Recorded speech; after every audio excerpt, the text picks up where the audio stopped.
जनता के प्रेशर को काउंटर करने के लिए ये इमरजेंसी जैसी चीज लगा दें, जैसी तेरी दादी ने लगाई थी। पूरी बात बोलना। और आप देखना, मेरे अंदाजे से, मेरा असेसमेंट है, 1 साल के अंदर मोदी जी प्राइम मिनिस्टर नहीं होंगे। कभी कहता है सारे इंस्टीट्यूशंस कॉम्प्रोमाइज्ड हैं, कभी कहता है इंस्टीट्यूशन सारे अंदर की खबर मुझे दे रहे हैं।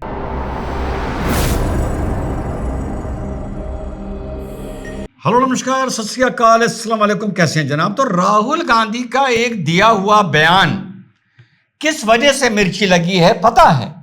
कि जो मेडल परिवार के सीने पर लगा हुआ था, 4398 डेज तक लगातार प्राइम मिनिस्टर बने रहने का इनके नन्ना पर जवाहरलाल नेहरू जी पर वो टाइटल, वो मेडल छीनने जा रहा है। ये उसकी चिढ़ लग रही है मुझे।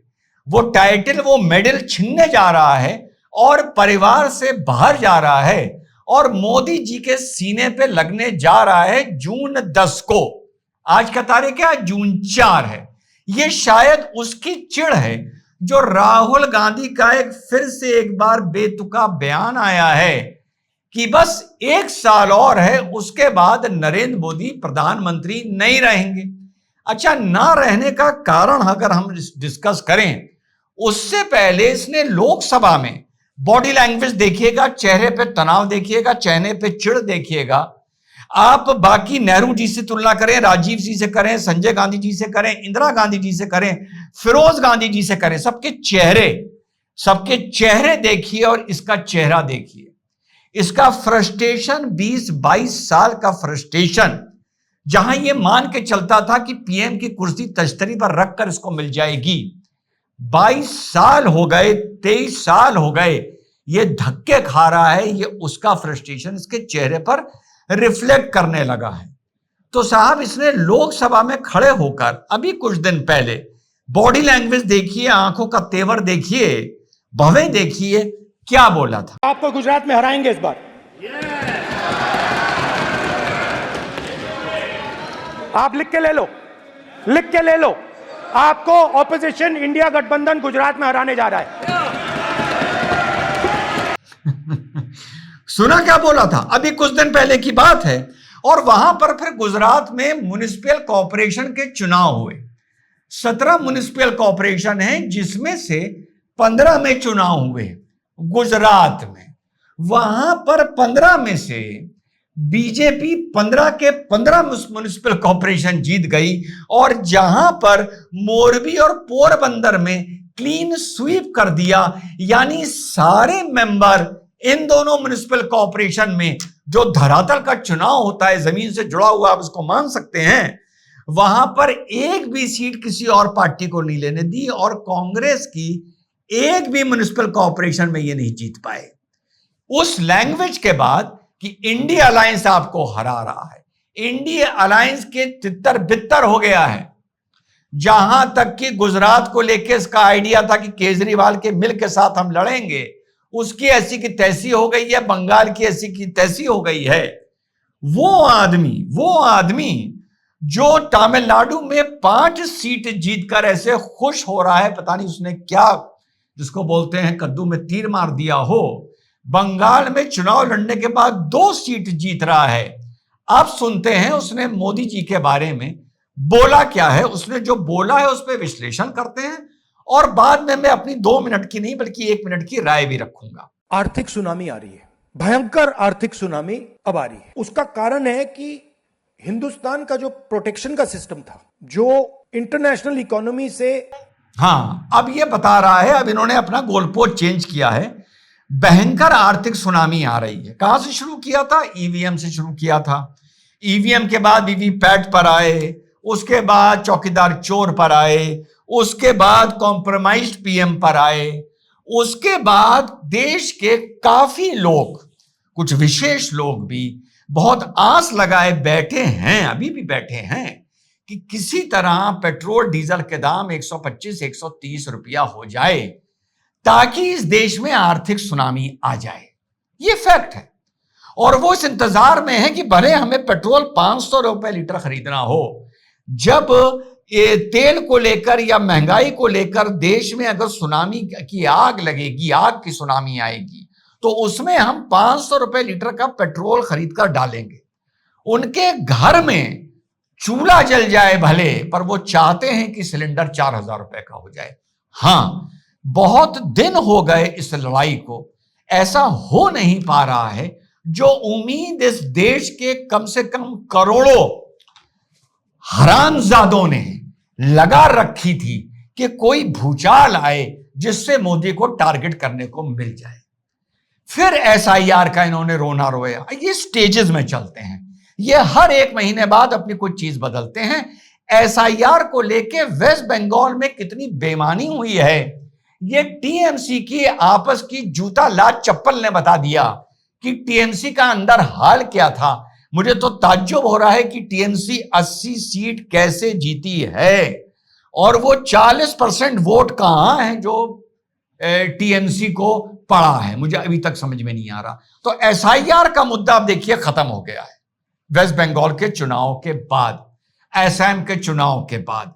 अब ये इंतजार कर रहे हैं, जंग से पहले आर्थिक सुनामी की कोई बात नहीं होती थी, सिर्फ ये इस पर निर्भर है कि किसी तरह ईरान की जंग चल जाए, किसी तरह सिलेंडर मिलना यहां बंद हो जाए।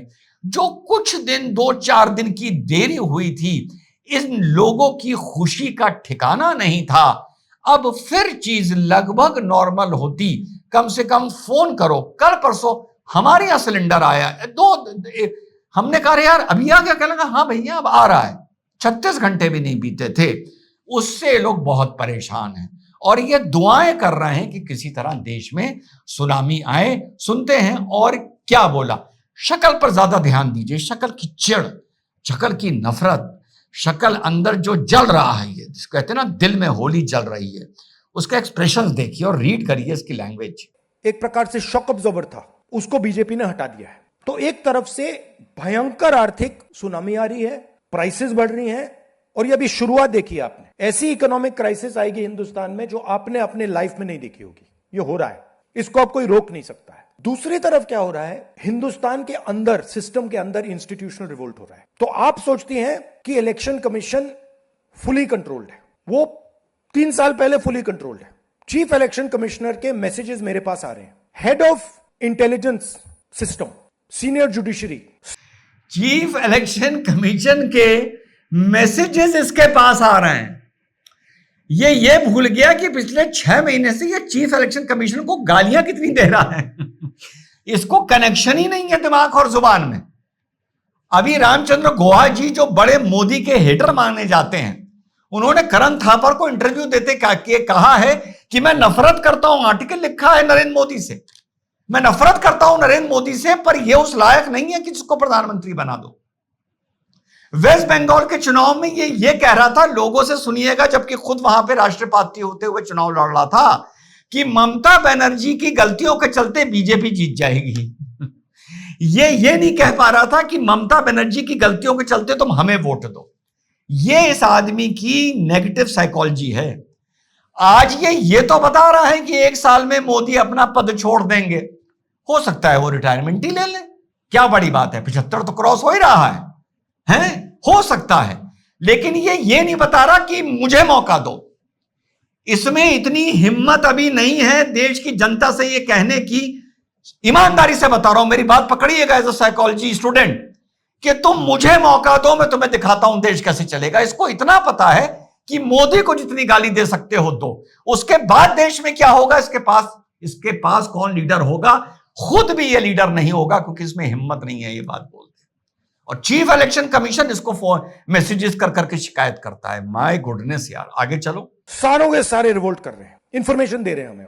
तो जो कंट्रोल का सिस्टम था एक तरफ से, वो कोलैप्स कर रहा है अंदर से, क्योंकि लोगों को दिख रहा है कि जनता का प्रेशर अब ऐसा भयंकर आएगा, अगर हम इस रास्ते पे चलते गए तो हमारे लिए रिस्क हो जाएगा। आप क्या सोचते हो, अगर जनता को मालूम है कि इलेक्शन सिस्टम रिग्ड है, और जनता की मतलब इकोनॉमिक प्रेशर, गरीबी, दर्द के कारण जनता में गुस्सा आ गया, आप क्या सोचते हो कि इलेक्शन कमिश्नर को डर नहीं लगेगा कल क्या होने वाला है? तो अब क्या हो रहा है, सिस्टम अंदर, इलेक्शन कमीशन इलेक्शन रिग्ड है, वेस्ट बंगाल में कितना रिग था देख लिया, लोगों ने सड़कों पे निकल निकल के बना दिया, बता दिया बेवकूफ आदमी।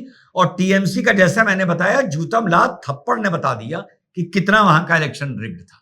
आगे चलिए। ऐसे हिल रहा है पूरा, और मैं आपको ये बता दूं कि मेरे पास इंफॉर्मेशन आ रही है, सिस्टम मुझे इंफॉर्मेशन दे रहा है मोदी जी के बारे में, शाह जी के बारे में, उनके बेटों के बारे में। इसके पास इंफॉर्मेशन आ रही है कि कैसे सिस्टम अंदर से हिल रहा है। आगे सुनिए। मिनिस्टर्स के बारे में, अजीत डोवल के बारे में पूरा इंफॉर्मेशन है, धड़ाधड़ धड़ाधड़ धड़ाधड़ हमारे सिस्टम से आ रहा है। अब यह हो सकता है कि जनता के प्रेशर को यह सप्रेस करने की कोशिश करें, इमरजेंसी जैसी चीज कर दें, हो सकता है। बट अब हम दूसरी स्टेज में जा रहे हैं, पहले हम फुल कंट्रोल स्टेज में थे, अब ये आउट ऑफ कंट्रोल जा रहा है इनके। मैं मोदी जी के पास जाता हूं, जब मीटिंग में जाता हूं, मैं आपको बताऊं, मेरे पास मोदी जी के पर इतना जनता के प्रेशर को काउंटर करने के लिए ये इमरजेंसी जैसी चीज लगा दें, जैसी तेरी दादी ने लगाई थी। पूरी बात बोलना। जनता के प्रेशर को दबाने के लिए जैसे तेरी दादी ने इमरजेंसी लगाई थी। जब भी कोई बात की जाती है, अगर पुराना उदाहरण हो तो वो उदाहरण लेके बात करी जाती है। आगे चलिए। है मोदी जी जानते हैं, मैं भी जानता हूं। जब मैं उनसे मिलता हूं, भैया आंख में आंख लगाना है,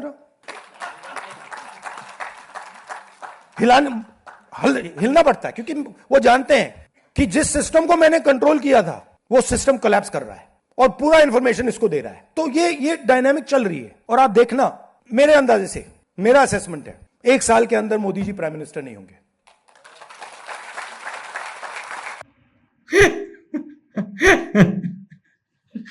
कभी कहता है सारे इंस्टीट्यूशंस कॉम्प्रोमाइज्ड हैं, कभी कहता है इंस्टीट्यूशन सारे अंदर की खबर मुझे दे रहे हैं। और अगर इसको सारे अंदर की खबर दे रहे हैं तो ये बेवकूफ उनकी पोल क्यों खोल रहा है? क्या कंफ्यूज्ड आदमी है यार।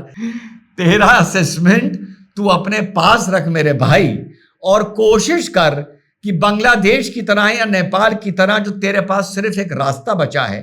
अब मेरे हिसाब से सब चीज खत्म हो चुकी है कि तू जेन जी का रोना रो। अब मोदी जी के लिए a small piece of advice, youth ये आपको धोखा नहीं देने के मूड में है, नहीं देने के मूड में है। इसको फॉर ग्रांटेड ना लीजिए। इसी बात में सारी बात समा जाती है। इसको फॉर ग्रांटेड ना लीजिए। ये ना सोचिए कि नॉन परफॉर्मेंस के चलते अगर एक मंत्री चला गया तो वो एक रूल या रेगुलेशन या देश की रिवायत बन जाएगी। अगर बनती है तो बने, अगर नॉन परफॉर्मिंग मिनिस्टर जाते हैं तो जाए। आप अपना देखिए, मंत्री का ना देखिए। आपको ये बात पता है मैं क्या कहना चाह रहा हूं। दूसरों को मौका ना दीजिए जो आपकी कमी का वो फायदा उठाएं, और वो फायदा उठाते हुए नजर आ रहे हैं, और कहीं ना कहीं वो मौका आप उनको दे रहे हैं। फिलहाल इतना ही। बाकी जंग को लेकर कैसे क्या महंगाई आएगी क्या नहीं आएगी, ये दुनिया में हमेशा आई है। अभी भी भारत ने बहुत खूबसूरती से उसको टैकल कर रखा है। आगे देखते हैं क्या होता है। जय हिंद, वंदे मातरम, खुदा हाफिज।